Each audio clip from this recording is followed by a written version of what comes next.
নেককারদের থেকে আলাদা হও। গুনাহগারেরা নেককারদের থেকে আলাদা হইতে চাইবে না।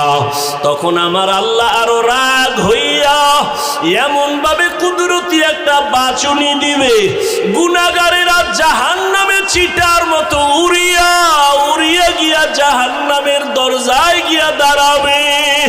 আমার আল্লাহ আওয়াজ দিবে, রে ফেরেশতা, নেককারদেরকে ডাইন দিকে লাইনে দাঁড় করাও, আমি ডান হাতে আমলনামা দিব। আমলনামা দেওয়ার পর ডান হাতের আমলনামা যারা পাবে এরা হাসতে হাসতে জান্নাতের মেহমানখানায় চলে যাবে। আর আল্লাহ যাদের বাম হাতে আমলনামা দিবেন, ওই আল্লাহ এমন রাগ করে বলবে, ও ফেরেশতা, এই বেনামাজি নাফরমান আমি আল্লাহর দেওয়া নেয়ামত কম ভোগ করে নাই। আমার দেওয়া পানি, আমার দেওয়া চাঁদের আলো, সূর্যের আলো, আমার দেওয়া সব নেয়ামত ওরে আমি আল্লাহ ওরে ঘুমের থেকে না উঠাইলে কোনোদিন সজাগ হতে পারতো না। এই বান্দা আমার নেয়ামত পাওয়ার পর আমার দেওয়া চক্ষু দিয়া বেগানার দিকে তাকাইছে, আমার দেওয়া জবাল দিয়া আমি আল্লাহরে ডাকি নাই, বেগানার সাথে ঘন্টার পরে ঘন্টা গুনাহের কথা বলছে। ও ফেরেশতা, ওরে বাম হাতে আমলনামা আমি সোজা দিব না, এই গুনাহগারের বুকের মাঝে ছিদ্র করিয়া ফেলো, বুকের মাঝে ছিদ্র করিয়া বাম হাত বুকের মাঝে ঢুকাইয়া পিঠের থেকে বের করো। ফেরেশতারা আল্লাহর হুকুম পাওয়া মাত্র বুকের মাঝে ছিদ্র বানাইয়া বাম হাতটা ঢুকাইয়া পেছন দিকে বের করে ফেলবে। আমার আল্লাহ কোরআনে বলেন, আমি আল্লাহ তখন পিঠের দিকের হাতে আমলনামা দিয়া আমি আল্লাহ বলবো, ইকরা কিতাবাকা কাফা বিনাফসিকাল ইয়াউমা আলাইকা হাসিবা। ও বান্দা বান্দি, জীবনে যত অন্যায় করছো হিসাব নামায় আমলনামায় লেখা, নিজের হিসাব নিজে মিলাও। ফেরেশতারা বলবেন, হে মালিক, তোমার বান্দার হাত পেছনে, আমলনামা পেছনে, চেহারাটা সামনে, চোখ দুইটার সামনে পড়বে কিভাবে? আল্লাহ আবার রাগান্বিত হইয়া বলবে, ফেরেশতা, এই গুনাহগার নাফরমানের ঘাড় ধরিয়া মোচড় দিয়া পেছন দিকে ফিরাইয়া দাও। ফেরেশতার আল্লাহর হুকুম পাইয়া মোচড় দিয়া পেছন দিকে ফিরাইয়া এরপরে বলবে, দেখ জাহান্নামের আযাব কেমন। ওই আল্লাহর বান্দি কান্না করে, ওই বান্দির আল্লাহর আযাবের ভয় ওই জাহান্নামী যুবকের অন্তর হেদায়েতের আলো জ্বালায় দিল। ওই বান্দির কথায় পড়িয়া ওই জিনাকার যুবক বলে, আমার জন্য দোয়া করিও, আমি আর কোনোদিন জিনা করব না। এমন ভাবে তওবা করিয়া রাতের বেলা সেজদায় গিয়া কান্না শুরু করলো, আল্লাহ আমি তোমারে চিনতে পারি নাই, ও আল্লাহ তোমার দেওয়া নিয়ামত খাইয়া কত গুনাহ করেছি। ওরে ওই কবরে আমার আজকে দুনিয়াতে টাকা পয়সা বাড়ি গাড়ির অভাব নাই, কিন্তু আজকে আমার মরণ হয়ে গেলে আমি একা, আমার ডানে মাটি বামে মাটি আর কিছুই নাই, সাদা কাফনের প্যাকেট বানাই আমারে কবরে রাখবে। এইভাবে কান্না করিয়া তওবা করে ফেললো। আর ওই আবেদা আল্লাহর বান্দি টাকা নিয়ে বাড়ি চলে গেল। ওই জাহান্নামী জিনাকার এমন ভাবে তওবা করে ফেললো, কিছুদিন অসুস্থ থাকিয়া দুনিয়ার থেকে আল্লাহর বান্দা বিদায় হয়ে গেল। ওই সময় নবী হাদিসে লেখছেন, ওই সময় ভালো মানুষ যদি মারা যাইতো, তার বাড়ির দরওয়াজার মেইন গেইটে একটা লেখা উঠা থাকতো, কে লেখতো কেউ জানতো না। ভালো থাকলে লেখা থাকতো লোকটা বড় ভালো, আবার গুনাহ নিয়ে কবরে গেলে লেখা থাকতো বাড়ির গেইটে লোকটা বড় খারাপ। ওই আল্লাহর বান্দা যখন দুনিয়ার থেকে বিদায় হয়ে গেল, এলাকার সবাই বড় খুশি। একটা গুনাহগার জালেম সন্ত্রাসী চলিয়া গেল, আমরা বড় নিস্তার পেয়ে গেলাম, শান্তির জীবনে বাস করব। কিন্তু সবাই রওয়ানা, বাড়ির দরজার গেইটে কি লেখা আছে দেখব। সবাই বাড়ির গেইটে গিয়া তাকায় দেখে আরবি একটা শব্দ লেখা, হাদিসের ভাষা। নবী হাদিসে বলেন ওই বাড়ির গেইটে গিয়া লেখা দেখে সবাই আরবিতে লেখা, কদ গফারাল্লাহু লিল কিফলি। ওই বান্দার নাম কিফলুন, ওই বান্দার কিফলি নামের বান্দার নামে আরবি লেখা, কদ গফারাল্লাহু লাকা লিল কিফল। এই লেখা দেখা মানি হলো আল্লাহর ঘোষণা, ওই বান্দা তোমার জীবনের গুনাহ মাফ হয়ে গেছে, আল্লাহ তোমাকে মাফ করে দিছে। ও কিফলি নামের বান্দা, কদ গফারাল্লাহু লাকা, কদ গফারাল্লাহু লিল কিফল। এই লেখা দেখা মানুষ পেরেশান হয়ে গেল। এলাকার চিহ্নিত জাহান্নামী গুনাহগার জিনাকার, ওর বাড়ির দরওয়াজায় এই লেখা কেন আসলো? সবাই আশ্চর্য হয়ে গেল, আল্লাহ নাকি তাকে মাফ করে দিয়েছেন। সবাই তদন্ত শুরু করলো, ব্যাপারটা কি? খুঁজতে খুঁজতে খুঁজতে খুঁজতে পাইল ওই আবেদা মহিলার ঘটনা। সবাই মহিলার বাড়ি চলে গেল, মহিলাকে আইনা ওই বাড়ির দরজায় দাঁড় করাইয়া এরপরে সব ঘটনা শুনলো।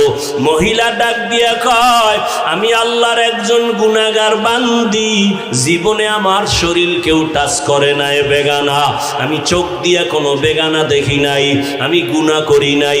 সন্তানের ক্ষুধার তৃষ্ণা মিটাইতে এই জিনাকারের বাড়ি আসছি, টাকা দেওয়ার শর্তে আমারে রাতের বেলা ব্যবহার করবে।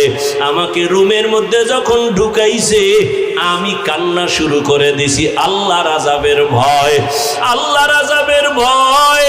আল্লাহ কোরআনে ওয়াদা করেন, যারা আমার আদালতে দাঁড়াইয়া হিসাব দেওয়ার ভয়, যারা গুনাহ থেকে নিজেকে বাঁচাবে, তওবা করবে, আল্লাহর কাছে বলবে, হে মালিক,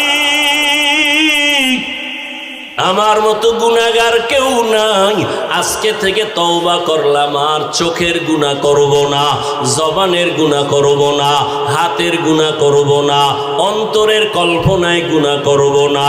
ও এলাকার মা বোনেরা, ও বৃদ্ধ বাবাজিরা, ও কলিজার যুবক বাবারা, একটু চিন্তা করো, গুনাহ করতে করতে যদি তুমি লাগাতার করো আর না ছাড়ো, এই গুনার চরিত্র তোমার সন্তানের মধ্যে চলে যাবে। সন্তানও দিন দিন খারাপ হতে থাকবে।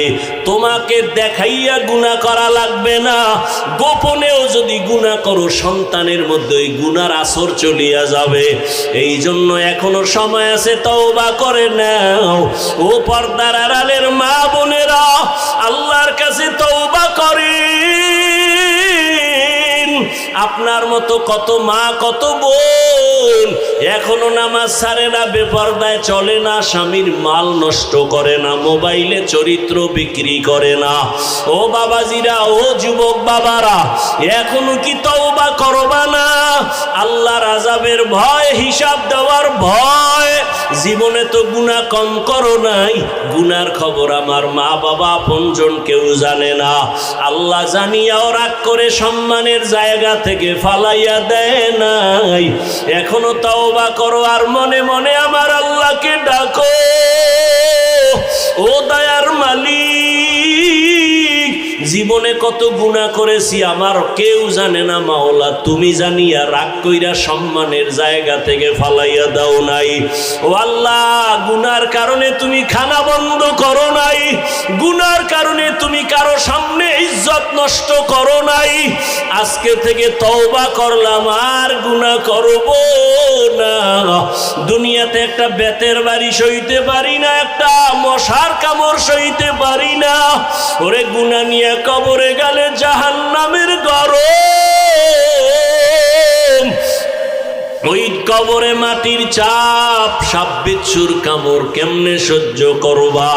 তওবা করার মতো যদি কারো অন্তর তৈরি হয়, গুনার কারণে দিলটা পাথর, চোখে পানি নাই, অথচ আল্লাহ কোরআনে বলেন সুম্মা কাসাত কুলুবুকুম মিন বাদি যালিকা ফাহিয়া কাল হিজারা আও আশাদ্দু কাসওয়া ওয়া ইন্না মিনাল হিজারাতি লামা ইয়াতাফাজ্জারু মিনহুল আনহার ওয়া ইন্না মিনহা লামা ইয়াশাক্কাকু ফায়াখরুজু মিনহুল মা ওয়া ইন্না মিনহা লামা ইয়াহবিতু মিন খাশিয়াতিল্লাহ ওয়া মাল্লাহু বিগাফিলিন আম্মা তা'মালুন।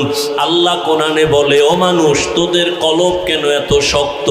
পাথরের থেকেও কি শক্ত হয়ে গেল? অথচ জাহান্নামের আযাবের ভয়, কত পাথর কান্না করে ঝর্ণা ধারা প্রবাহিত করেছে, ওই যে পাথরগুলো পানি ফেলে ঝর্ণার মতো। আল্লাহ কোরআনে বলে ওরা পানি ফেলে না, জাহান্নামের আযাবের ভয় কান্না করে। কিছু পাথর আছে টপ টপ করে পানি ফালায় আর কাঁদে, আবার কিছু পাথর আছে জাহান্নামের ভয়ে ফেটে যায়, এক জায়গা থেকে আর এক জায়গায় পড়ে যায়। আল্লাহ কয়, ও মানুষ, এত খারাপ কেন? তোমার কলব কি পাথরের থেকেও শক্ত? পাথর যদি জাহান্নামের ভয় কান্না করে, তোমার চোখে কেন পানি আসবে না? ও আল্লাহর বান্দারা, 2 ফোঁটা চোখের পানি পাঠাও। ওই মা বাবার জন্য 2 ফোঁটা চোখের পানি ফেলো। গুনার কথা স্মরণ করে কান্না করো। কান্না যদি না আসে, যাদের চোখে পানি, তাদের থেকে দোয়া নাও। আল্লাহর কাছে বলতে থাকো, হে মালিক, জীবনে শয়তানের ধোকায় পড়ে কত নামাজ ছাড়লাম, দাড়ি কাটলাম, বেপরদায় চললাম, মা বাবার সাথে বেয়াদবি করলাম, ভাইয়ের সাথে, ভাইয়ের সাথে, বোনের সাথে, মুরব্বীদের সাথে, ওলামায়ে কেরামের সাথে, শিক্ষকের সাথে। আজকে থেকে তওবা করে নিলাম, আল্লাহ, জীবনে আর কোনোদিন মা বাবার সাথে বেয়াদবি করব না, ওস্তাদের সাথে, শিক্ষকের সাথে, ওলামায়ে কেরামের বিরোধিতা করে গুনাহগার হব না। মা বাবার দোয়া নিয়া, মুরব্বীদের দোয়া নিয়া, বড়দের দোয়া নিয়া আর গুনাহ থেকে ফিরে থাকবো। আর কোনোদিন দাড়ি কাটবো না, নামাজ ছাড়বো না, বেপরদায় চলবো না। আল্লাহর কাছে 2 ফোঁটা চোখের পানি ছেড়ে দাও। ওরে কান্না যদি না আসে, ডানে বামে তাকায়া দেখো কার চোখে পানি। ওরে জাহান্নামের ভয় যদি আপনার আমার নবীও কাঁদেন, জাহান্নামের ভয়, আল্লাহর আদালতে দাঁড়াইয়া হিসাব দেওয়ার ভয় আবু বকর যদি কাঁদেন, ওমরের মতো জান্নাতি বান্দা যদি কাঁদেন, আপনার কপাল কেন এত খারাপ? চোখে পানি আসে না? এখনো সময় থাকলে মা বাবার দোয়া নাও। ওরে মা বাবা যার নাই, ওই কবর থেকে তাকাইয়াছে, একটু দোয়া কখন করবা? ওরে ওই মা বাবার জন্য কি একটু দিলে মায়া হয় না? ওই মা বাবার জন্য কি একটু দয়া হবে না রে সন্তান? ওই মা বাবা কত কষ্ট করে তোমাকে আমাকে মানুষ বানাইছেন। ওই মা বাবাকে কিছু দিতে না পারলো, 2 ফোঁটা চোখের পানি দাও।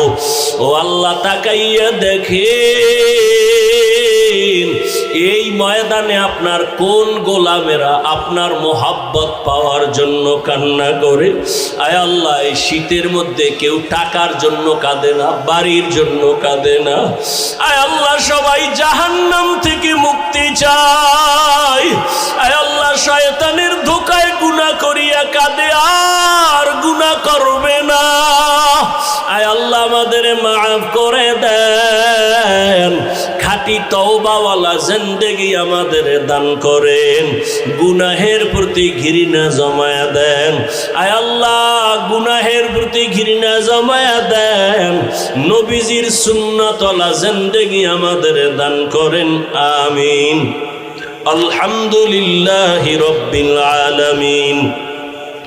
والصلاة والسلام على سيد الأنبياء والمرسلين وعلى آله وأصحابه أجمعين يا أرحم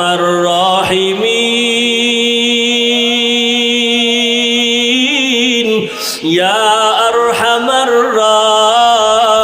الراحمين يا أرحم الراحمين رب ارحمهما كما ربياني صغيرا رب ارحمهما كما ربياني صغيرا اللهم إنك عفو كريم تحب العفو فاعف عنا اللهم إنا نسألك رضاك والجنة ونعوذ بك من سخطك والنار اللهم إنا نعوذ بك من البرص والجنون والجذام وسيء الأسقام ودير মালিক এই ময়দানের দিকে কুদরতের নজর দিয়া তাকায় দেখেন আপনার বান্দা উলামায়ে কেরাম মুরব্বি হাজী সাহেব কত ব্যবসায়ী চাকরিজীবীরা হাত উঠাইলেন আয় আল্লাহ পর্দার আড়ালে কত মা কত বোনেরা হাত তুলেছেন আমার কলিজার কত যুবক কত ছাত্র ভাই আপনার দরওয়াজায় হাজির এই গভীর রাত্রে বাড়িওয়ালাদের দরজাগুলো বন্ধ হয়ে গেছে ও আল্লাহ আপনার দরওয়াজা তো বন্ধ নাই আমরা সবাই তওবার নিয়তে আপনার দরওয়াজায় আসছি গুনাহ করিয়া জীবনটা নাপাক করেছি আর গুনাহ করব না রে আল্লাহ আর গুনাহ করব না রে আল্লাহ এ জীবনে না করিলাম বান্দেগি গুনাহ করে কাটাইলাম জিন্দেগি গুনাহ করে কাটাইলাম জিন্দেগি তওবা করে আবার তওবা ভাঙ্গি না তওবা করে আবার তওবা ভাঙ্গি না অবশেষে খাঁটি তওবা করিলাম সকলেরই দরজা হইতে ফিরিয়া আপনারও দরজায় রইলাম তাকায়া গুনাহ আর তো গুনাহ করব না দয়া করে মাফ করে দেন রব্বানা আয় আল্লাহ গুনার কারণে দিলটা পাথর চোখে পানি নাই কান্নাওয়ালা চক্ষু দান করেন আল্লাহ কান্নাওয়ালা চক্ষু দান করে পাঠাইছে আমাদের কুয়াকাটা একটা প্রসিদ্ধ জায়গা এখানে যত দর্শনার্থী বাড়ে তত গুনার আড্ডাও বাড়ে মদের আসর বাড়ে আমাদের এলাকার সব উলামায়ে কেরাম বসছেন এলাকাবাসী মিটিংয়ে বসছেন অমুক জায়গায় প্রস্কোয়াটার মদের আড্ডা হয় বড় বড় হুজুরেরাও বসলেন এবার এলাকার বড় হুজুর বলে চলো আমি যাই সবাইকে না না হুজুর আপনি যাইয়েন না কারণ ওখানের পরিবেশ কি বলা যায় না আমরা দুই একজন টুকটাক নামাজি বেনামাজি আমরা যাই পরিবেশ বুঝা নেওয়ার মতো হলে আপনারে নিব, বড় হুজুর এই জায়গায় যাওয়া যায় না, কারণ ও জায়গা বড় নাপাক। কিন্তু মক্কার মানুষ চূড়ান্ত খারাপ। প্রশ্ন এক, ওখানের মানুষ এত খারাপ কেন? 2 নাম্বার, এত খারাপ জায়গায় আমার আল্লাহ সৃষ্টির শ্রেষ্ঠ পবিত্র ব্যক্তি রহমতের নবীরে পাঠাইলেন কেন? নবীরে তো অন্য জায়গায় পাঠাবেন, বাইতুল মুকাদ্দাস আমাদের প্রথম কিবলা, সেখানে আল্লাহ না পাঠাইয়া পৃথিবীর নিকৃষ্টতম জায়গায় পবিত্র নবী আমার, যেই নবীর চেহারা দেখলে পেটের ক্ষুধা নিবারণ হয়ে যায়, আল্লাহ সেই নাপাক মানুষের মাঝে নবীরে কেন পাঠাইলেন? নবীর একদিকে মা নাই, বাবা নাই, সব হারা। রহমতের নবী বলেন, আমার এমন কপাল, দুনিয়াতে এসে একবার আব্বা বলে ডাকতে পারি নাই। 6 বছরে মা হারা, আমিও অসহায়। আমার বংশের সব মানুষ আমার দুশ্মনে পরিণত হলো। ওই সময় এই যুবকেরা, নবী বলেন, ওই সময় আমার সব দুশ্মন, ওই মুসিবতের সময় আমার পার্শ্বে যারা দাঁড়াইয়া উপকার করছে সব হলো যুবকেরা। নবী বলেন, বুড়ারা আমার বিরোধিতা করেছে, আর যুবক আমি মুহাম্মাদের উপকার করেছে।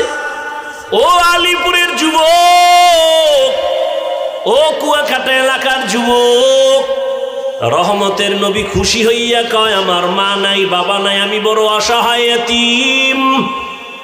ওই সময় সব আমার দুশ্মন, ওই সময় আমার পার্শ্বে এসে সহযোগিতার জন্য দাঁড়াইছে কারা? যুবক। ও যুবক বাবা, বলো তোমার দ্বারা রসুলের রেখে যাওয়া আদর্শের কি উপকার হয়েছে বলো? নবী বলেন, বুড়ারা বিরোধিতা করেছে, যুবকেরা আমার উপকার করেছে। আবু জাহাল আমার দুশ্মন বুড়া, আবু লাহাব আমার পেছনে দুশ্মনী করে বুড়া, উতবা আমার পেছনে দুশ্মনী করে বুড়া, সাহেবা আমার পেছনে দুশ্মনী করে বুড়া। উপকার করছে কারা? যুবক। কয় কোন যুবক?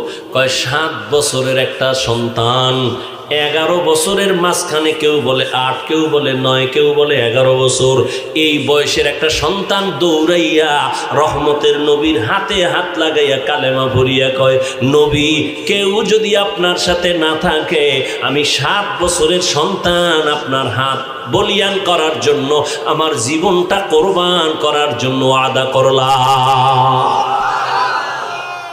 কয় বছর? 7 বছর থেকে 11 বছর। নবী কয়, আমার কলিজা ঠান্ডা হয়ে গেছে। কেন? কয়, এতদিন তুমি ছিলা আমার চাচাতো ভাই, এখন তুমি আমার সাহাবী, কিছুদিন পরে এই সাহাবী হবে নবীর জামাতা। এতটি পরিচয় দেওয়ার পরে নামটাও কইতে পারবেন নি? আলী কি আপনার ছোট ভাই নি?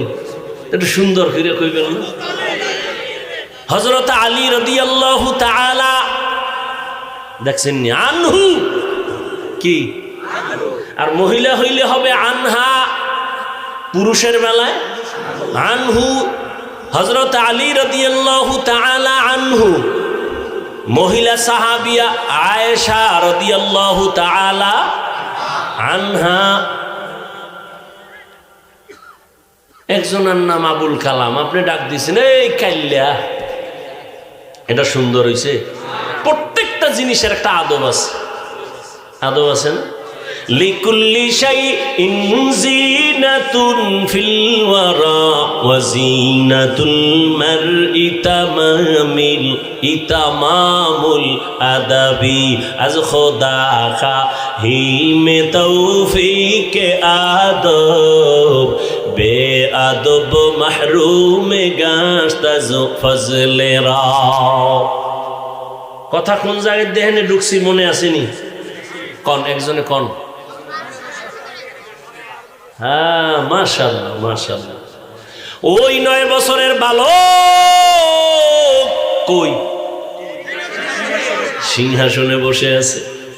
বৈশাই একটা ভূমিকা রাখছে, কয় জবাব পরে, আগে শোন, এলেমের সম্মান এমনই হয়। ওই হযরত আলী 7 থেকে 11 বছর রহমতের নবীর হাতে হাত লাগাইয়া এমন দামি হয়ে গেলেন, রহমতের নবী একটা কলিজা দিয়া দোয়া করলেন, আনা দারুল হিকমা ওয়া আলিয়ুন বাবুহা। ও আল্লাহ, আমি হলাম ইলমের ঘর, আর এই ইলমের দরওয়াজা আমার আলী। আরো আস্তে করে বলেন। কি আওয়াজ দেন? মুসলমানের একটা আওয়াজ, ঘুমন্ত মানুষ সজাগ হয়ে যাবে। ও দেশ স্বাধীন করছেন, এই জন্য আওয়াজ কমে গেছে। দেশ স্বাধীন করে নাক টাইনে ঘুমাইতেছেন, আর চট্টগ্রামে আইনজীবীর গলা কাটে। হ্যাঁ, আমি ঢাকায় বলেছি, ও জাতি, মুসলমান তো স্বাধীন বলে নাক টেনে ঘুমাবে ওই দিন, যেদিন হবে ইসলামের স্বাধীন। এরা যুবক, মুসলমান তো ওই দিন নাকি তেল লাগায় স্বাধীন স্বাধীন করে ঘুমাবি, যেই দিন এই ময়দানে গ্রামে গঞ্জে উলামায়ে কেরাম সিনা টান করে কোরআনের কথা বলবে, কোন সুদখোর বেনামাজির অনুমতি নিতে হবে না যেদিন। মুসলমান তো স্বাধীনভাবে ঘুমাবা সেই দিন এদেশের মসজিদ আর মাদ্রাসার কমিটির মধ্যে বেনামাজি থাকবে না যেদিন। তুকু যাও সুন্নতে আহমদ কুজা বাহা মোহাম্মদ কৈবুয়াদ নেসবতরা মান আহাব্বা সুন্নতি কৌলে রসুল মজদায়ে কানা মাই হাম কুন কবুল। শিয়াল আছে না, শিয়াল, শিয়ালের মুরগি দিছে আমানত 3 দিন। কয়দিন? শিয়াল পণ্ডিত 3 দিন মুরগি আমানত। শিয়াল কয় দোয়াও চাই মাফও চাই, 1 সেকেন্ড তো রাখা যাবে না, জিন্দাও পাইতে না মরাও পাইতে না। শিয়ালের হাতে মুরগি রাখলে যেই অবস্থা হবে ভালো করে মুখস্থ করো হে মুমিন। শিয়ালের হাতে মুরগি রাখলে যা হবে, ধর্মের চাবি সুদখোর বেনামাজির হাতে রাখলে তাই হবে। সুদখোর বেনামাজির হাতে ধর্মের চাবি রাখলে ওই দশা হবে। বলেন তো রাখছে কারা? জিব্রাইল। কারা রাখছে? আমরা কিন্তু কষ্ট লাগে না? ভোটের আগের রাইতে কুত্তার পায়খানা খাইছেন টাকা বইলা, আমরা কইতে কষ্ট লাগে না? স্লোগান দেন ইসলাম চাই, আর ভোটের আগের রাত্রে নাপাক টাকা খাইয়া কেবলা ঘুরাইয়া দেয়। কথা ঠিক? তো সরকারের গালি দেন কেন? দোষ তো সব আপনার। আপনি হারামখোর, এজন্য আপনার নেতাও হারামখোর। আপনি সুদখোর, আপনার নেতাও সুদখোর। বর্তমান বাংলাদেশে আলেম চেয়ারম্যান আছে না নাই? নাই? মুফতি হেদায়েতুল্লাহ আজাদি রানিং চেয়ারম্যান, বিবারি আমজাদ হোসেন আশরাফি রানিং চেয়ারম্যান আছে না? এই আলেম চেয়ারম্যান এক জায়গায় করেন, আর সব বেনামাজি এক জায়গায় করেন। খোঁজ নেন উলামায়ে কেরাম কি করেছে। নোয়াখালী আছে মুরব্বী হাফিজি হুজুরের জামাতা খালিদ সাইফুল্লাহ দামাত বারাকাতুহুম, সাইকেলের মধ্যে চাল নিয়া মানুষের বাড়ি সরকারি বরাদ্দের চাউল নিজে গিয়া সাইকেলে লইয়া মেপে মেপে দিয়ে আসে। এদেশে জনগণের দায়িত্ব যদি উলামায়ে কেরাম নেয়, কিছু না পারলেও দুর্নীতি আর চুরি হবে না। উলামায়ে কেরাম আগেও যেমন ছিল এখনো আছে, সামনেও তেমন, কোনো টেনশন নেই। চেয়ারম্যানের চেয়ারের মেয়াদ শেষ, হুজুর কখনো চেয়ারের মেয়াদি নাই, আবার কিসের শেষ?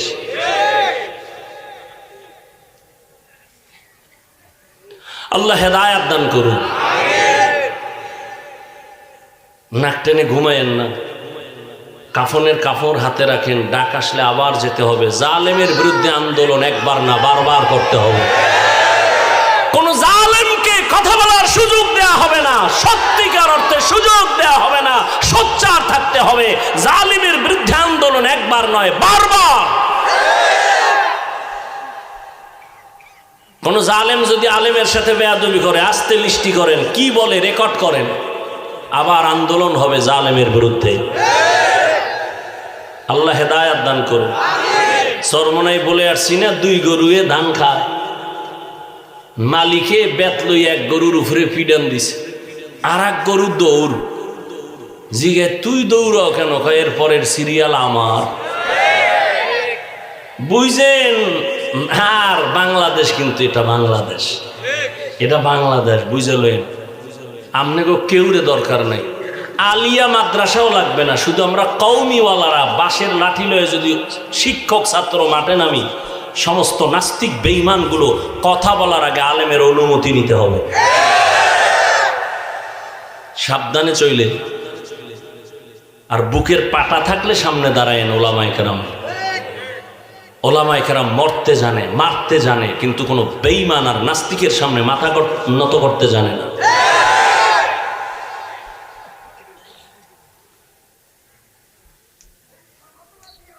রসুল রাষ্ট্র পরিচালনা করেন নাই?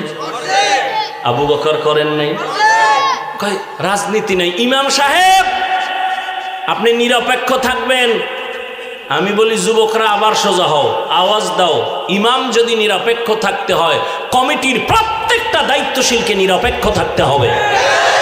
আর কমিটির দায়িত্বশীল যদি পচা ধান্দাবাজি আর চান্দাবাজি রাজনীতি করে, ইমাম সাহেব মাইক লাগায়া কোরআনের রাজনীতি করতে হবে। কোনো সুযোগ দেওয়া যাবে না। আল্লাহ বুঝার তৌফিক দান করেন। রহমতের নবীর আদর্শ দিয়ে রাষ্ট্র পরিচালনা করা দেখায় গেছেন যে ইসলাম ছাড়া শান্তির কোনো পথ। এই দুর্নীতিবাজ, চান্দাবাজার, ধান্দাবাজেরা সবাই জানে ইসলামই সঠিক, মানে না কেন? মানলে তো চুরি করা যাবে না, দুর্নীতি করা যাবে না,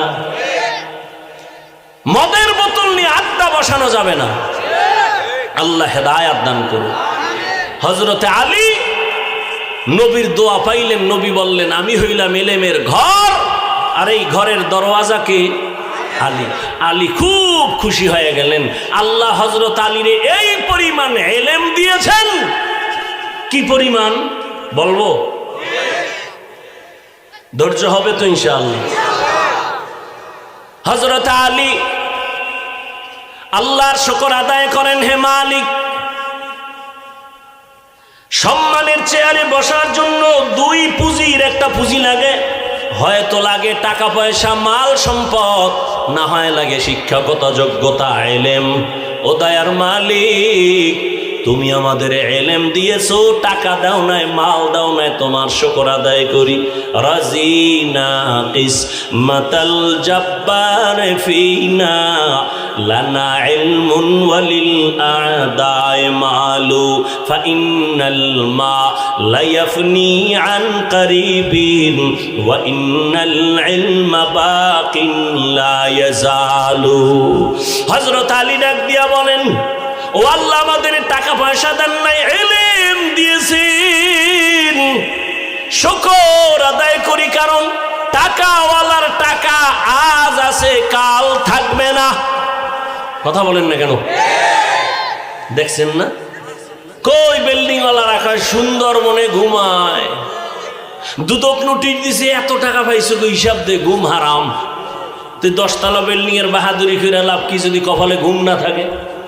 সুইস ব্যাংকে টাকার পাহাড় করে লাভ কি যদি ওই টাকা আমার পরিবারের কেউ ভোগ করতে না পারে?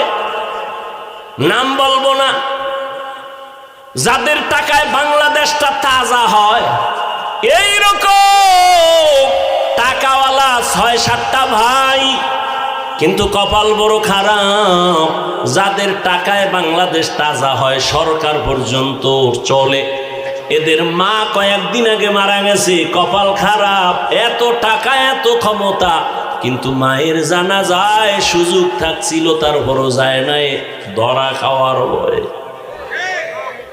এর নাম কি? কপাল। কপাল কপাল কপাল, এর নাম কি? কপাল।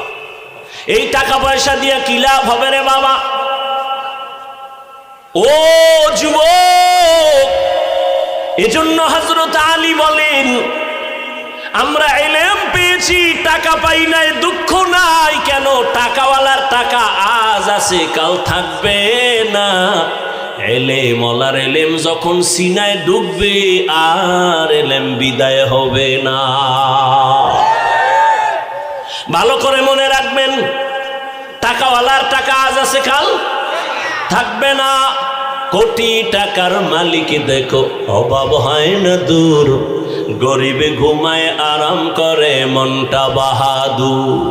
ফেরাউনের লাশটা দেখো মিশর জাদু ঘরে, খায় না মাটি পোকা মাছি সবাই ঘৃণা করে। হৃদয়ে থাকিবে যার নম্রতা সাদা, রহমত আসিবে সেথা প্রভুর ওয়াদা। বড়র বাড়াই থাকলে দিলে রহমত আসবে না, নিজেকে নিজে ছোট মনে করিও সদা। উঁচু জমিন থেকে পানি নিচু জমিনে যায়, তেমনি খোদার রহমত আসে নম্রতার হৃদয়। ভোগবিলাসের বাড়ি গাড়ি পরে রবে সব, ভোগবিলাসের বাড়ি গাড়ি পরে রবে সব। থাকতে সময় স্মরণ করো আল্লাহ আমার রব, থাকতে সময় স্মরণ করো আল্লাহ আমার রব। এরে নবীর আশিক হযরত আলী বলেন, ইলম পেয়ে খুশি, টাকা চাই না, কারণ টাকাওয়ালার টাকা আজ আছে, কাল থাকবে না। ইলম ওয়ালার ইলম সিনায় ঢুকবে, আর ইলম বিদায় হবে। তবে এখানে ছাত্রদের জন্য একটা পয়েন্ট আমি বলে রাখি, ও আমার কলিজার ছাত্র বাবারা, ইলম সিনায় ঢুকবে। ও স্কুল কলেজের ছাত্র, ও মাদ্রাসার ছাত্র বাবারা, জ্ঞান যখন তোমার ভেতরে ঢুকবে, বিদায় হবে না, হবে না, হবে না ফাইনাল। তবে ভয়, কখনো কখনো ইলমটাও চলে যাবে। কেন? কয় দুইটা বেয়াদবি করলে। কয় কি? এক নাম্বার, ইলমের সাথে যদি বেয়াদবি করো, ইলম থাকবে না।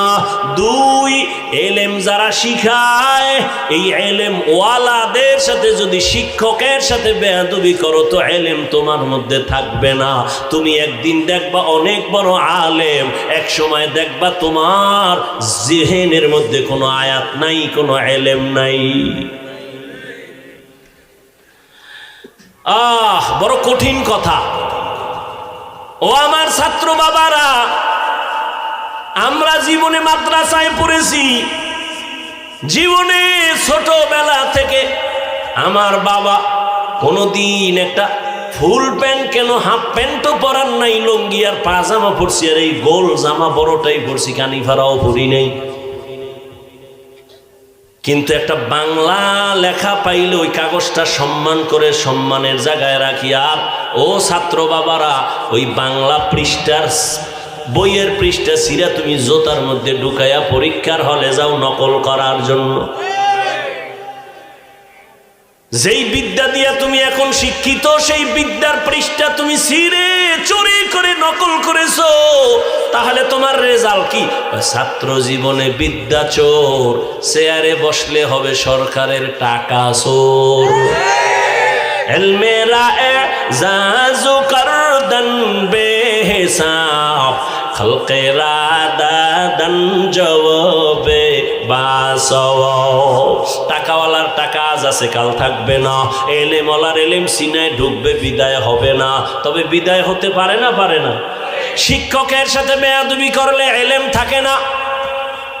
হযরত আলী বলেন, আমাকে একটা অক্ষর যিনি শিখাইছেন তার মূল্য কত?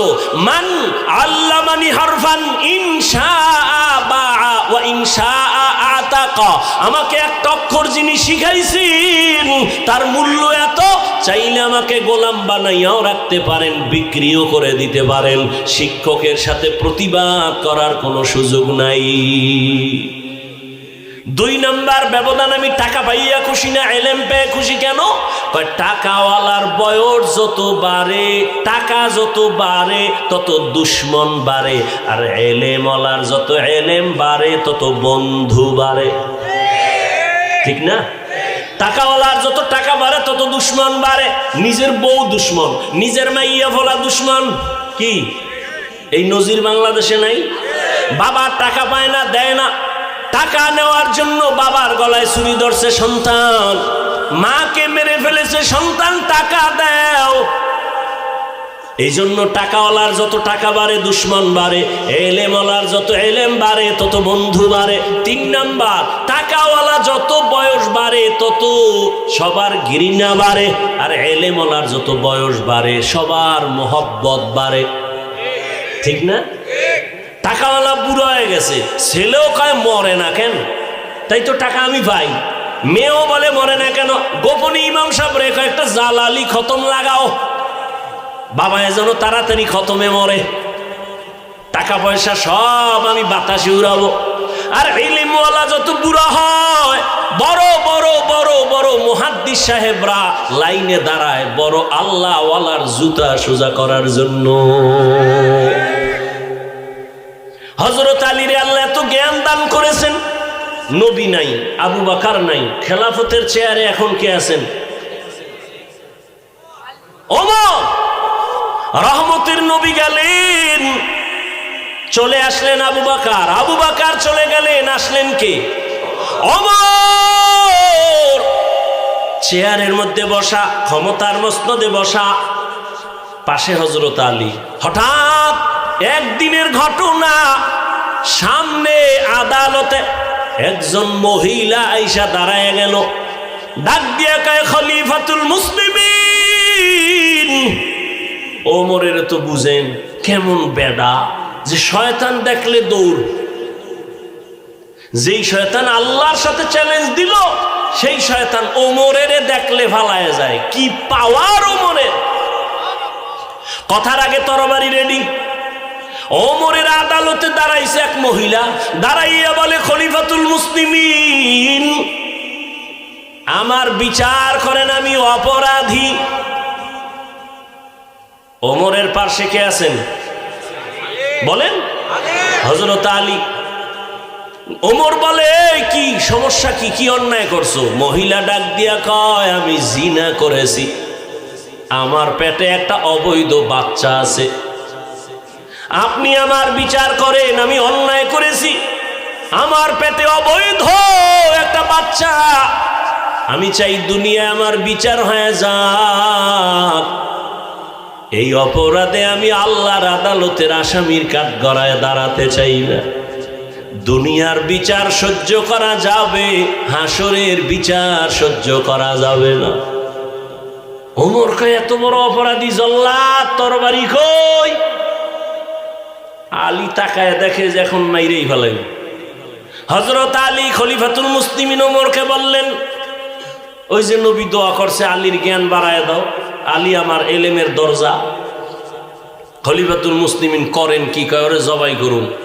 একটু থামেন। কেন? কয়, খলিফাতুল মুসলিমিন এখন ওই মহিলাটাকে যদি হত্যার আদেশ দেন, মহিলা অন্যায় করেছে ঠিক আছে, কিন্তু গর্ভের বাচ্চার কি কোনো অন্যায় আছে? কয় নাই। তাহলে বাচ্চার উপরে বেইনসাফি হবে না? ওমরের মাথা ঘুরে গেছে। আলী, ফয়সালাটা আপনিই করেন। হযরত আলী বললেন, এই আম্মাজান, দিব্যি আরামে নিশ্চিন্তে আপনি বাড়ি চলে যান, বাড়ি যাইয়া আরামে খাবেন আর ঘুমাবেন। দীর্ঘদিন আপনি সন্তান রুষ্টপুষ্ট করার জন্য খানা খাবেন, সন্তান যখন দুনিয়াতে আসবে লালন পালন করে বড় বানাবেন। এক পর্যায়ে সন্তান যখন নিজের পায়ে দাঁড়াবে, এই গর্ভের সন্তান নিজের কদমে যখন চলা শিখবে, জ্ঞান হবে, ওই সময় আপনি আসবেন আদালতে, তখন আপনার একার বিচার করা হবে, সন্তানের উপরে কোনো জুলুম করা হবে না। ওমর ডাক দিয়ে কয়, লাউলা আলিয়ুন লাহালাকা ওমর, আল্লাহর কসম, আজকে যদি আলী তুমি না থাকতা আমার পার্শ্বে, আমি যেই ফয়সালা দিছিলাম আমার এটাই জাহান্নামের কারণ হয়ে যেত। আলী তোমার দোয়া কাজে লাগছে, রাসূল দোয়া করেছে, তুমি ইলমের দরওয়াজা, আজ সেটা প্রমাণ হয়ে গেল। ইলমের সম্মান, ইলমওয়ালার সম্মান, আলীপুর বাজারে বিল্ডিং এর অভাব নাই, কিন্তু আল্লাহর কসম একটা বিল্ডিং এর ওই পরিমাণ দাম নাই কোরআনওয়ালা টিনের ঘরের যেই দাম। কোরআনের কারণে এত দাম, ঠিক এই মজলিসটারও কোরআনের বরকতে এই দাম, ঠিক ওই কোরআনের ইলমের কারণে আল্লাহ আমাকেও সে সম্মান দিয়েছেন, একমাত্র কোরআনের কারণে, টাকার কারণে না, ক্ষমতার কারণে না, একমাত্র আল্লাহর দেওয়া কোরআনের ইলমের বরকত। বাচ্চা হারুন রশিদ প্রশ্ন করলো, আমি জাহান্নামী নাকি জান্নাতি, জবাব দাও। 9 বছরের বালক দাঁড়ায় গেল, সিংহাসনে বসলো, আল্লাহ তাআলা তাকেও ইলমের ভান্ডার খুলে দিয়েছেন। বড় বড় আলেমরা তাকায় আছে, 9 বছরের বালক আবার কি বলবে? মাওলায় ক্ষমতা দিলে হয় না, হয় না? ইলমেরা এজাজু করদন বেহিসাব, খলকেরা দাদন জওয়াবে বাসও। বাদশা হারুন রশিদ একদিকে রাষ্ট্র চালায়, অন্যদিকে বাদশা হারুন রশিদ একজন বড় বুজুর্গ। জানা থাকলে বলেন, হারুন রশিদের বউয়ের নাম কি? জুবায়েদা খাতুন। কে সেই জুবায়েদা?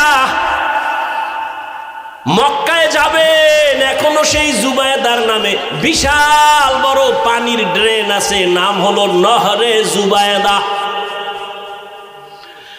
এই ক্ষেত্রে আমি পর্দার আড়ালের আম্মা জান ও বোনদেরকে বলি, ও পর্দার আড়ালের আম্মা জানেরা, বোনেরা, এত বড় ক্ষমতাওয়ালা বাদশা হারুন রশিদ, কিন্তু তার স্ত্রীর কত পাওয়ার, কিন্তু জুবায়েদা এমন একজন আল্লাহর গোলাম, হলো আল্লাহর বান্দি, কোরআনে হাফেজা। সুবহানাল্লাহ কোন কোরআনে। শুধু কি তাই, এই জুবায়েদার কাজের মহিলা 100। কত? প্রত্যেকটা কাজের মহিলা কোরআনে হাফেজা। জুবায়েদা কয়, আমি চাই আমার ঘরের মধ্য থেকে প্রত্যেকটা মিনিট আর সেকেন্ডে যেন কোরআনের আওয়াজ। কেমনে? মহিলা 100 জন কাজের ভাগ করে দিছে, তুমি আধা ঘন্টা তেলাওয়াত করবা, এরপরে কাজে নামবা, আবার এই মহিলা তুমি তেলাওয়াত শুরু করবা, তুমি আবার 1 ঘন্টা তেলাওয়াত করে কাজে নামো। এইভাবে 24টা ঘন্টা জুবায়েদা খাতুন কাজের মহিলাকে রেডি করে দিছে, যে কোনো না কোনো মুহূর্ত যেন কোরআন তেলাওয়াত ছাড়া আমার ঘরের মধ্যে আওয়াজ না হয়। কেমন জুবায়েদা! আর আমগো ঘরের আম্মাজান বোনদের কাজের লোকের কি হালাত! কত কপাল পোড়া আমরা! ঘরের মধ্যে কোরআন শরীফ আছে, কিন্তু কোন কপাল পোড়া এমনও আছে 20 বছর হইছে, একটা দিন খুইলাও দেখলো না যে কোরআনটা কেমন। এত বয়ান করে হুজুরেরা, দেখি ভিতরটা কেমন। ওরে কোরআন তো এমন একটা কিতাব যেটা খুইলা শুধু তাকায় দেখলেও সওয়াব। ওই যে একটু আগে বলছি বাইতুল্লাহ দেখলে, ঠিক কোরআন দেখো সওয়াব। নবী বলেন কোরআনের উপরে আঙ্গুল দিয়ে টেনে টেনে তাকাইয়া তাকাইয়া যদি কোরআন তেলাওয়াত করো, চোখের পাওয়ার কোনোদিন নষ্ট হবে না।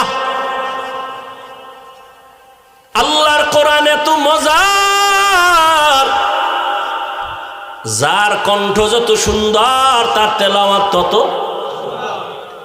দুনিয়াতে কত কথা শুনি, কবিতা শুনি, একবার দুইবার তিনবারের বেশি ভালো লাগে না।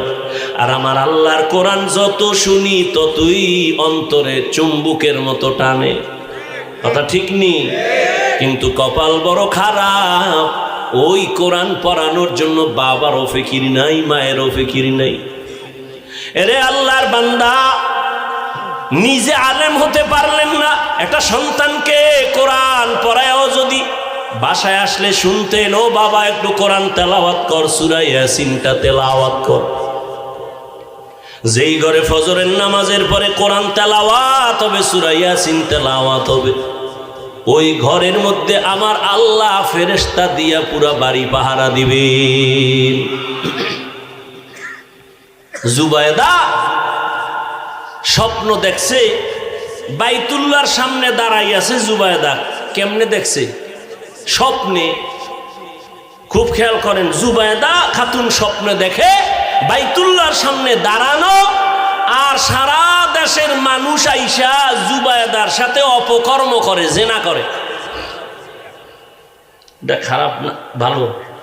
খারাপ দেখছে, তাই তো? স্বপ্নের ব্যাখ্যাকারী আব্দুল্লাহ ইবনে সিরিন রাহমাহুল্লাহ তার কাছে গেছে, লোক পাঠিয়ে দিস, যাও এই খাদেমা স্বপ্নের ব্যাখ্যা নিয়ে আসো। আমি বাইতুল্লাহর সামনে দাঁড়ানো, মানুষগুলো এসে আমার সাথে অপকর্ম করে, জিনা করে। তবে স্বপ্নের ব্যাখ্যা নিতে গিয়ে আমি জুবায়দার নাম কইবা না, কইবা একজনে দেখছে। গিয়েছে খাদেমা, যায় বলে এক বড় ব্যক্তি স্বপ্ন দেখেছে, মহিলা বাইতুল্লাহর সামনে দাঁড়ানো, আর সারা দেশের মানুষ এসে তার সাথে জিনা করে। স্বপ্নের ব্যাখ্যাকারী কয়, কে দেখছে? নাম কও। কয় বলা যাবে না, কয় ব্যাখ্যাও দেওয়া যাবে না। কারণ ব্যক্তি হিসাবে স্বপ্নের ব্যাখ্যা হবে, ব্যক্তি বুঝা স্বপ্নের ব্যাখ্যা। একজনের স্বপ্ন দেখছে যে নবীজি সামনে পিছনে, আর হে সামনে ইমাম হয়ে আছে।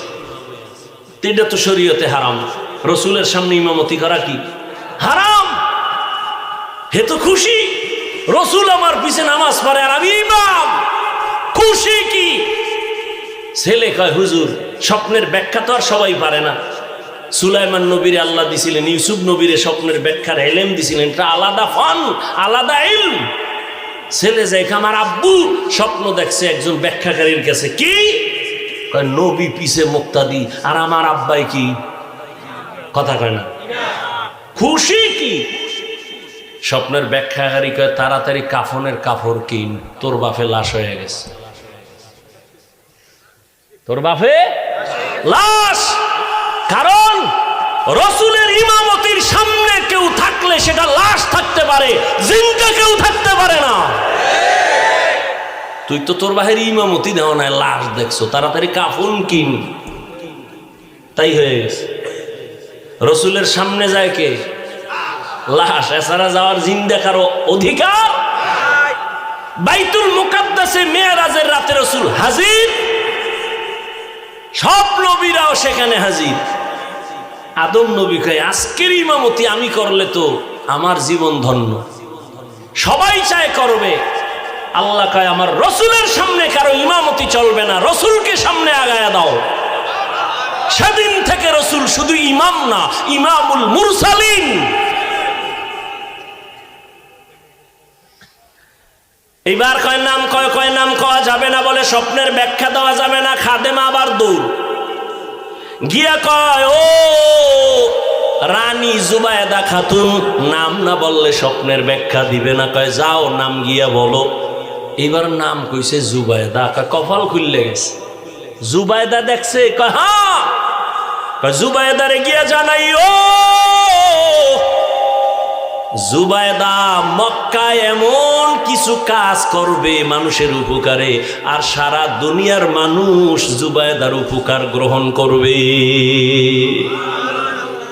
এই জুবায়দা স্বামী সরকার, দেশের দায়িত্ব, 1 টাকাও সরকারি খরচ না করে জুবায়দা নিজের টাকা ব্যয় করে মক্কা নগরীতে পানি পায় না মানুষ, পাইপ নাই, কেমনে পানি নিবে, নহর কেটে, ড্রেন কেটে নহরে জুবায়দা নামের পানির নহর করলো। এখনো সেই নহর, দেওয়াল করা নহরে জুবায়দা, পানির ড্রেন, এখনো সেই দেওয়াল আছে। সারা দুনিয়াবাসী উপকার পাইছে না পায় নাই? দেখছেন স্বপ্ন দেখছে কি, ব্যাখ্যা কি? আর এই স্বপ্ন দেখছে, ব্যাখ্যা হবে না কেন? যেই জুবায়দা নিজে কোরআনে হাফেজা, 100 কাজের নারী হাফেজা, 24 ঘন্টা জুবায়দা খাতুনের ঘরে কোরআনের তেলাওয়াত। আর আমগো ঘরে ও বাবারা, আপনিও সারা রাত মোবাইলের হক আদায় করেন। কয় হ্যাঁ, কিয়ামতের দিন যদি এই উসিলায় মাওলায় মাফ করে। বউয়ের হক আদায় করতে পারি না, মাইয়ার হক পারি না, ছেলের হক পারি না, মোবাইলের হক আদায় করতে কোনো টেনশন নাই। সেদিন এক চোরা আমার কান্দে হাত দিয়ে একটা ছবি তুলতে আইছে, কয় হুজুর একটা সেলফি যদি আল্লাহ উসিলায় মাফ করে। পাগল ছবি তোলার জন্য সরকারি প্রয়োজন ছাড়া, মদিনার অর্ডার ছাড়া ভিন্ন কোনো কারণে ছবি তোলা 1000 কোটি বার হারাম, কবিরা গুনাহ। বাথরুম দা বাইর হইছি, দেই হ্যাঁ একজনে খাড়াই রইছে। আমি কি তুই ভিতরে আইলি না কেন? তোর এত শখ ছবি তোলা। মরার সময় মোবাইলটা কাফনের ভিতরে নিবি, কবরে যখন ফেরেশতা আইবে বলবি আগে সেলফি পরে প্রশ্ন। মোবাইল লইয়া মর। আহ, ঘরে ঘরে ঘরে ঘরে এই মোবাইলে সারা রাত কবিরা গুনাহ, কবিরা গুনাহ। স্বামী আর স্ত্রীর মধ্যে দূরত্ব কেমনে যে বুঝাই রে যুবক, এই মোবাইল কথা কয় না। স্বামী আর স্ত্রীর মাঝে দ্বন্দ্ব, এই মোবাইল। মা বাবা সন্তানের মাঝে দূরত্ব, এই মোবাইল। ছাত্র শিক্ষকের মাঝে দূরত্ব, মোবাইল। মা ছাড়তে রাজি, মোবাইল ছাড়তে রাজি না। ভাই ছাড়বে, বাপ ছাড়বে, টাকা ছাড়বে, বাড়ি ছাড়বে, মোবাইল ছাড়বে না। এই জন্য আল্লাহর কাছে বারবার দোয়া করি, হে আল্লাহ, মোবাইলের গুনাহ থেকে তুমি আমাদের পরিত্রাণ দান করো। আমি যে ফেসবুক চালাই না, কি হয়েছে? এই পুরুষে আমরা শুনছি ছোটবেলা, পুরুষ জিদ করলে বাদশা হয়, বাদশা। মহিলাকে আর কর দরকার নেই। পুরুষে জিদ করলে, রাগ করলে কি হয়? আর মহিলারা কি হয়, ওটার দরকার নাই কর। তো জিদ করতে পারো না যে জীবনে মোবাইলে আর চালাবো না, ফেসবুক দেখবো না, বেগানা নারী দেখি কি হয়। আল্লাহ এই মোবাইলের গুনাহ থেকে আমাদেরকে হেফাজত করে। অনেক কষ্ট হইতেছে, আরে ভাই আমার তো হইতেছে, তারপর আপনাদের দোয়ার জন্য চালাচ্ছি। পৃথিবীতে কথা বলার মতো কষ্টের কোনো আর কাজ নাই। তাও যদি টাইম মতো ঘুম না হয়, বা কুত্তার মতো সারা দেশে দৌড়। এরপরে 1 লাইনের মানুষ হইলে বুঝান যায় চোখ বন্ধ করে একটা টান দিয়ে গেছি গা। মানুষ যদি হরেক লাইনের, এক এক মেজাজের এক একজন, কথা ঠিক না? গরম কথা কইলে কয় হুজুরের ইমান বেশি গরম, এখন যাব না। ঠান্ডা ওয়াজ করলে কয় পরের বাড়ি খাইয়া ইমানের পাওয়ার শেষ। কি শব্দ হুজুর গো, কয় ভাই দাওয়াত কা আলহামদুলিল্লাহ, কয় আমনের বাড়ি, কয় নাউজুবিল্লাহ। ভাইরা আমার,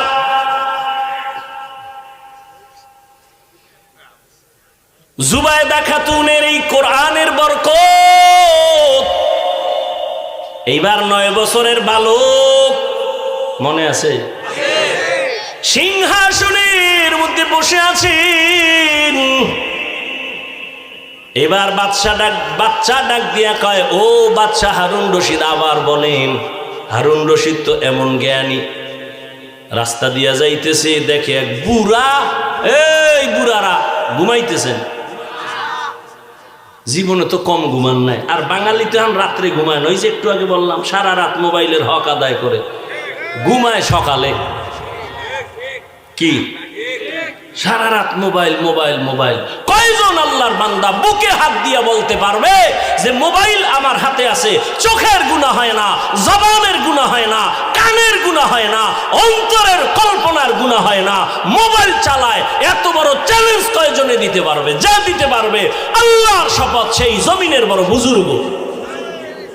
যে বলতে পারবে আমি মোবাইল চালাই কিন্তু চোখের গুনাহ হয় না, আমি টাচ মোবাইল চালাই, ক্যামেরা মোবাইল চালাই কিন্তু আমার হাতের গুনাহ হয় না, অন্তরের গুনাহ হয় না, সে এই জমিনের বড় বুজুর্গ। আর একটা কথা খেয়াল করবেন, আল্লাহ মাইয়ে ভোলা দিছে না, কথা কন না কেন? বেয়াদবি মাফ করেন, একটু মোহাব্বত লাগাই কইতো, অনেক কথা বইলে ফলাই, বেয়াদবি নিয়েন না। সন্তান ছোট, বাবায় লয়ে গেছে বাজারে, গিয়া ঢুকছে ফল কিনবে, তো বাচ্চা ওই ফলের দোকানে দাঁড়াইয়া এখনো বাবার দাম করতেছে। বাচ্চা একটা ফল দইরা মুখে দিছে, মনে করেন আঙ্গুর। এখন যার জাত মান আছে হের তো কাম শেষ, আর যার মান নাই ইজ্জতের চিন্তা করে না, হে টেস্ট করতে করতে আধা কেজি খেয়ে লাইছে। কয় ভাই কমলা কত? কয় এত। কয় মিষ্টি? কয় দেখেন দে। এইটা থুয়ে গেছে। আঙ্গুর কত? কয় এত। মিষ্টি? কবে আনছো? এই দেখি, দেখো। দেখতে দেখতে মোটামুটি আধা কেজি খেয়ে লাইছে। এরকম কিছু বেহায়া আছে না? এরা ডেইলি যদি ফল বাজারে যায় তো আর ফল কিনে খাওয়া লাগবে না। ছেলে, বাচ্চা ছেলে ফল যখন দইরা মুখে দিছে, ইজ্জত আল্লাহর ইজ্জত। ফল থুইয়া বাচ্চার হাতটা ধইরা ডাইরেক্ট বাসায় দৌড়, ঘরে ঢুইকা বিবি রেখা, এই বিবি আমার ইজ্জত শেষ। কেন? ফলের দোকানে সন্তান হঠাৎ করে একটা আঙ্গুর মুখে দিয়ে ফেলাইছে। বলো জীবনে আকাম তুমি করছো?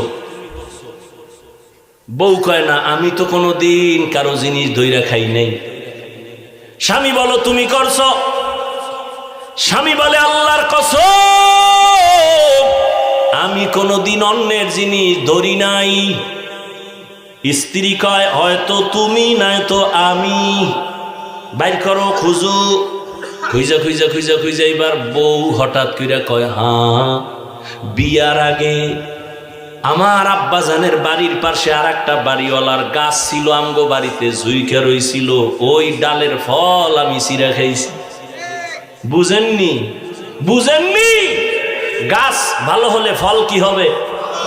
একটা বাবা চিন্তা করে না যে আমি যদি চরিত্র নষ্ট করি তো আমার সন্তানের মধ্যে অটোমেটিক সে চরিত্র চলে যাবে। আপনার চরিত্রওয়ালা সন্তানের শিখান লাগবে না, অটো চলে যাবে। বুঝেন নাই? ফ্রি মাইন্ড আর ডোন্ট মাইন্ড। বউ স্বামীরে নাম ধরে ডাকে, স্বামীও বউরে নাম ধরে ডাকে, বউরে ডাকে এই বেবি ওয়েলকাম। বেবিও স্বামীরে ডাকে হৃদয়, ফানি দাও। আল্লাহ দিছে সন্তান, কেউ ভাই নাম ধরে ডাকেন কেন? কয় ডোন্ট মাইন্ড, ফ্রি মাইন্ড। তো সন্তান বড় হইয়া দেহে, এ কয় বেবি, হে কয় সাগর, হে কয় হৃদয়। এখন বাচ্চাও শিখছে ডাক দিয়ে কয় বেবি ভাব দে। কিছুদিন পর কয় হৃদয় টাকা দে। আচ্ছা 2 দিন শোনা যায় সন্তান কইবে আব্বু আম্মু, এডি কয় না, মাথা গরম। এবার রায়বারে গেছে ধইরা, ভাই সন্তান আল্লাহ দিছে, মান সম্মান শেষ, জুতার বাড়ি খাওয়া বাকি। সন্তান নাম দইরা ডাকে, মাইনসি শুনলে তো জুতা দিবে। কি করা যায়? কয় বুদ্ধি একটাই, সন্তানের মাঝখানে বসাইয়া তুমি বউরে কবা একবার আম্মু, বউ তোমারে কইবে একবার আব্বু। এইভাবে প্র্যাকটিস করো তো সন্তানও শিখবে আম্মু আম্মু, নাইলে এছাড়া আর কোনো উপায় নাই। ফ্রি মাইন্ডের কপাল। জিন্দেগি মে বন্দগি তু কর নাহি, জিন্দেগি মে বন্দগি তু কর নাহি, জিন্দেগি বে बंदगी शर्मिंदा है, जिंदगी बे बंदगी शर्मिंदा है। यहाँ हम सब मुसाफिर दिल ना लगा,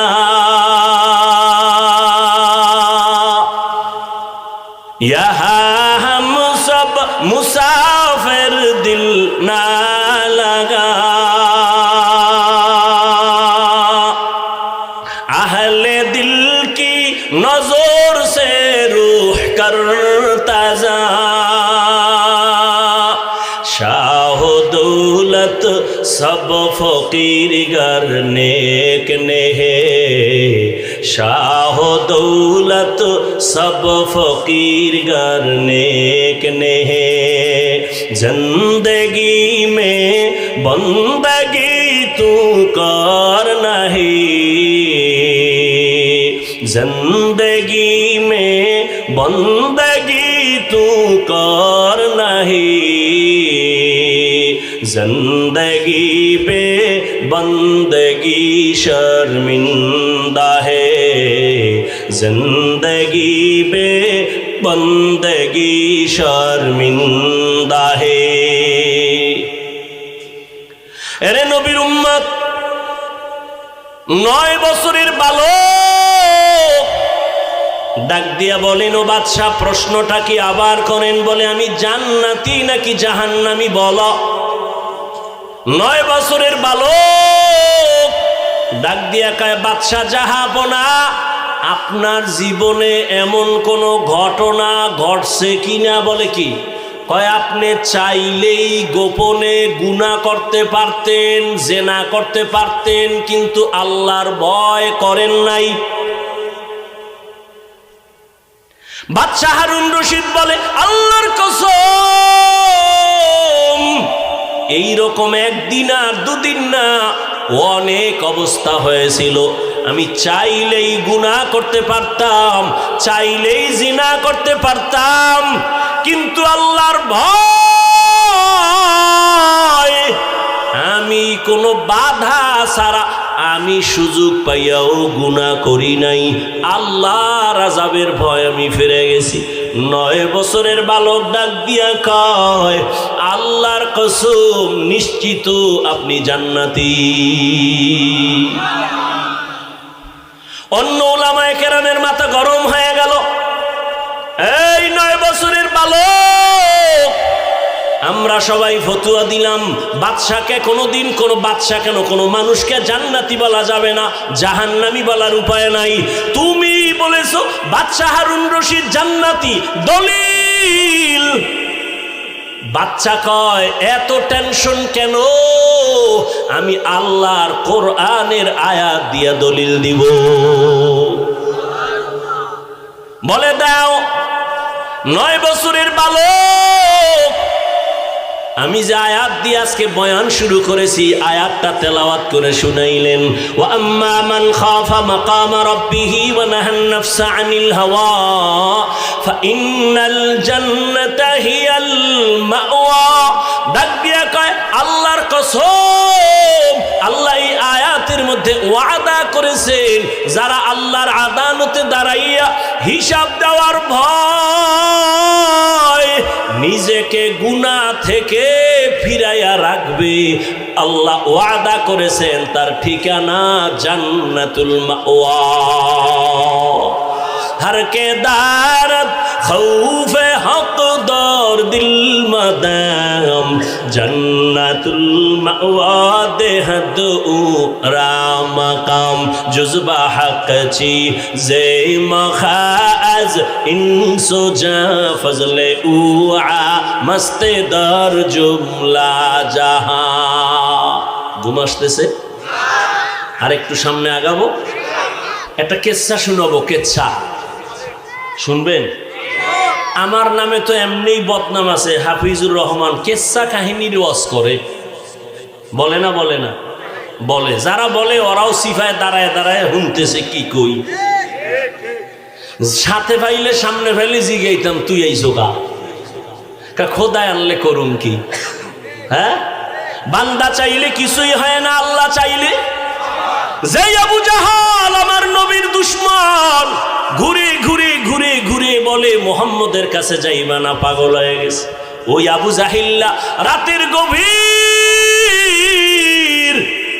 নবীর ঘরের কিনারায় গোপনে দাঁড়ায় দাঁড়ায় রহমতের নবীর জবানে কোরআন তেলাওয়াত শুনে। কি আবু জাহাল, তুমি আবার গালি দিয়ে আবার ভিতরে এক গোপনে চুরি করে শুনো কেন? কয় যতই বিরোধিতা করি, জবান মুহাম্মদের এত মিষ্ট, তেলাওয়াত শুনলে কলিজা ঠান্ডা হয়ে যায়।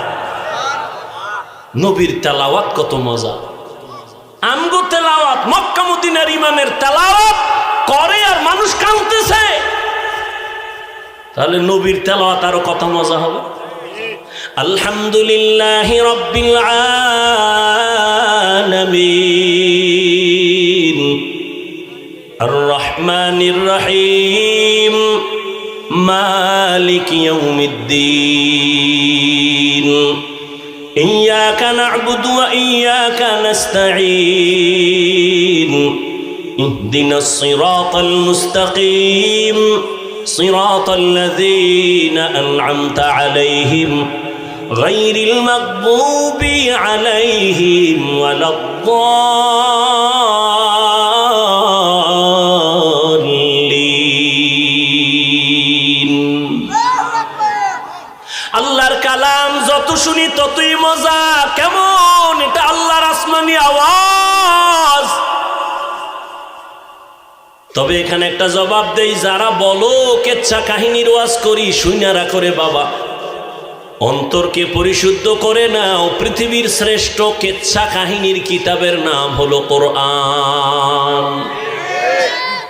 বলার সময় নাই, 2000 আয়াতে আছে কোরআন শরীফে শুধু কেচ্ছা কাহিনী। কেচ্ছা কাহিনীর শ্রেষ্ঠ কিতাবের নাম কোরআন। তুমি কি বুঝো?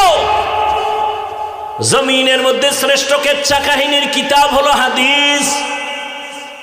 এরপরেও আমরা দুই একটা কেচ্ছা কাহিনী কোরআন হাদিসের বাইরেও যদি শুনাই, তবে সোনা বন্ধের গান শুনাই না। আমরা এমন কেচ্ছা শুনাই যাদের কেচ্ছা শুনলে মানুষের দিল নরম হয়, চোখে পানি আসে। এরে নবীরা আশেক, আল্লাহর ওয়ালিদের কিচ্ছা চোখে পানি আসবে। ভালো করে বুঝো। ওই রকম একটা কেচ্ছা আমি আপনাদের শুনাই, পর্দার আড়ালের আম্মা জানদের জন্য শুনাই। হে আম্মা জানেরা, আপনারা যে কত ধন্য, কত দামি নারী। সমস্ত নবীদের মায়ের মতো মা, আপনারা সাহাবায়ে কেরামদের মায়ের মতো মা। আপনারা এত দামি। আয়েশা রাদিয়াল্লাহু আনহার মতো দামি, ফাতেমা রাদিয়াল্লাহু আনহার মতো দামি, খাদিজা রাদিয়াল্লাহু তাআলা আনহার মতো দামি। কেমন আল্লাহ আপনাদের দামি বানাইছেন। ইসমাইল নবীর মা হাজেরা আলাইহিস সালামের মতো দামি। এরে আম্মা জান, আপনারা ঈসা নবীর মা মারিয়াম আলাইহিস সালামের মতো দামি। আপনারা বেঈমান ফেরাউনের নাম আপনারা জানেন। ওই ফেরাউনের স্ত্রীর নাম কি? আসিয়া। কত দামি নারী। রহমতের নবী বলেন, কিয়ামতের দিন জান্নাতের ভেতরে আসিয়ার সাথে আমার বিবাহ হয়ে যাবে। এরে আম্মা জান, আপনাদের জীবন বড় ধন্য।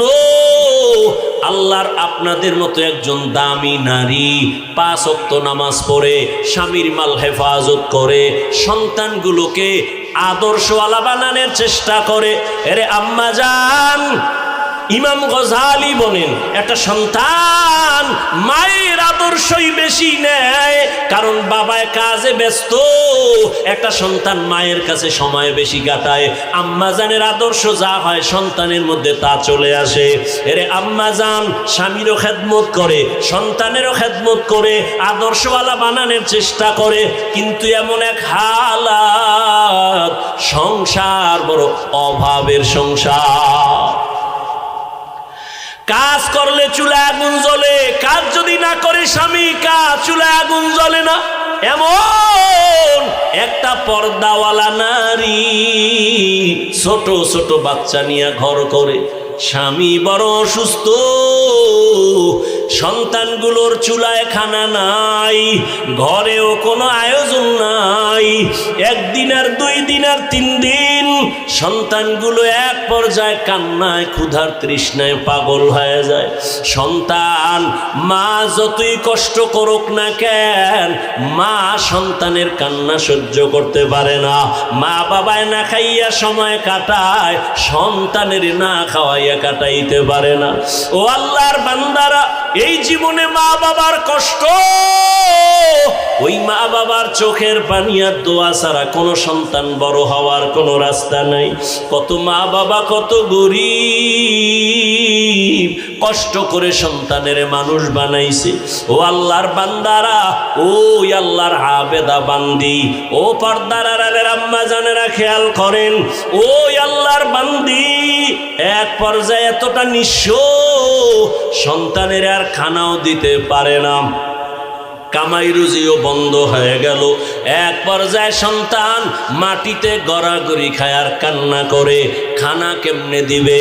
মায়ের কলিজাটা ফেটে যায়, নিজে না খাইয়া মরতে রাজি, বাচ্চার কান্না সহ্য করতে পারি না। আল্লাহর বান্দি নামাজ পড়ে কান্না করে, দোয়া করে, হে আল্লাহ, সন্তানের কান্নার কয়দিন শুনাইবা, একটা রাস্তা তুমি খুলিয়া দাও। আল্লাহর বান্দি এক পর্যায়ে হঠাৎ তার অন্তরের মধ্যে একটা চিন্তা চলে আসলো, আমার বাড়ি থেকে একটু দূরে অন্য গ্রামে এক টাকাওয়ালা বসবাস করে, যদিও লোকটার আখলাক ভালো না, তবে ওখানে যাইয়া আমি নিরুপায় হইয়া বাচ্চার জন্য কিছু টাকা ধার নিয়ে আসি, আমার বাচ্চার খানার আয়োজন করব। আমি যদি পারি কাজ করে আস্তে আস্তে টাকাগুলো আদায় করে দেব। মা পেরেশান হইয়া চিন্তা করে ওই বড় লোকের বাড়ি চলে গেল। ওই বড় লোক টাকাওয়ালা ঠিক, কিন্তু চরিত্র বড় খারাপ। এই পর্দাওয়ালা আল্লাহর বান্দি বড় লোকের বাড়ি দাঁড়াইয়া ডাক দিয়া কয়, ও পর্দাওয়ালা নারী, আমার দরজায় কেন আসছো? আল্লাহর বান্দি চোখের পানি ছেড়ে কাঁদে আর ডাক দিয়া কয়, সাহেব বেয়াদবি মাফ করবেন, আমি বড় অসহায় গরিব, বাচ্চাগুলো কান্না ক্ষুধার তৃষ্ণায় চোখের পানি ছেড়ে কান্না করে, একবেলা খানা দিতে পারি না, মা